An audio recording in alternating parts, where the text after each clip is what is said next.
നമസ്കാരം, കൊട്ടാരക്കര മീഡിയയിലേക്ക് സ്വാഗതം. സംസ്ഥാനത്തെ ഗുണ്ടാ വിളയാട്ടത്തിന് പൂട്ടിടാൻ കടുത്ത നടപടിക്കൊരുങ്ങുകയാണ് കേരള പോലീസ്. ഇത് സംബന്ധിച്ച് പോലീസ് മേധാവി റവാഡ ചന്ദ്രശേഖറിന്റെ നിർദ്ദേശപ്രകാരം ക്രമസമാധാന ചുമതലയുള്ള ADGP H വെങ്കിടേഷാണ് ഗുണ്ടകളോട് വിട്ടുവീഴ്ച വേണ്ടെന്ന് നിർദ്ദേശം നൽകിയിരിക്കുന്നത്. തൃശൂരിൽ പോലീസ് ഉദ്യോഗസ്ഥർക്ക് നേരെ നടന്ന ഗുണ്ടാ ആക്രമണത്തിന്റെ പശ്ചാത്തലത്തിലാണ് ഈ പുതിയ നിർദ്ദേശം. റേഞ്ച് DIGമാരുടെ നേതൃത്വത്തിൽ രാത്രികാല പെട്രോളിംഗ് ശക്തമാക്കാനും നിർദ്ദേശമുണ്ട്. തൃശൂർ DIG S ഹരിശങ്കറിന്റെ നേതൃത്വത്തിലുള്ള നടപടികൾ ഇതിനായി മാതൃകയാക്കും. സംസ്ഥാനത്തെ സ്ഥിരം കുറ്റവാളികളെ നിരീക്ഷിക്കാനും നിർദ്ദേശമുണ്ട്.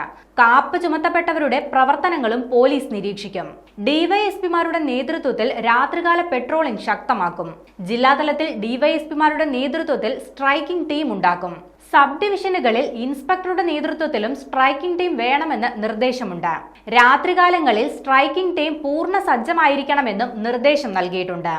ഈ പ്രവർത്തനങ്ങൾ പ്രതിദിനം വിലയിരുത്താൻ ജില്ലാ പോലീസ് മേധാവിമാർക്ക് നിർദ്ദേശവുമുണ്ട്. ജൂൺ 28-ാം തീയതി തൃശൂരിൽ ലഹരി പാർട്ടിക്കിടെ ഉണ്ടായ ഏറ്റുമുട്ടലിന് പിന്നാലെ സ്ഥലത്തെത്തിയ പോലീസ് സംഘത്തിന് നേരെ ആക്രമണം നടന്നിരുന്നു. കൊലക്കേസ് പ്രതിയായ ബ്രഹ്മജിത്തിന്റെ നേതൃത്വത്തിലായിരുന്നു പോലീസിനെതിരെ ആക്രമണം നടന്നത്. ഈ ആക്രമണത്തിൽ 4 പോലീസ് ഉദ്യോഗസ്ഥർക്ക് പരിക്കേൽക്കുകയും ചെയ്തിരുന്നു. Grade SI Jayan, senior CPO Aju, CPOമാരായ ഷനോജ്, ശ്യാം എന്നിവർക്കാണ് പരിക്കേറ്റത്. ആക്രമണത്തിൽ ഒന്നിലേറെ പോലീസ് വാഹനങ്ങൾ തകർക്കുകയും ചെയ്തിരുന്നു.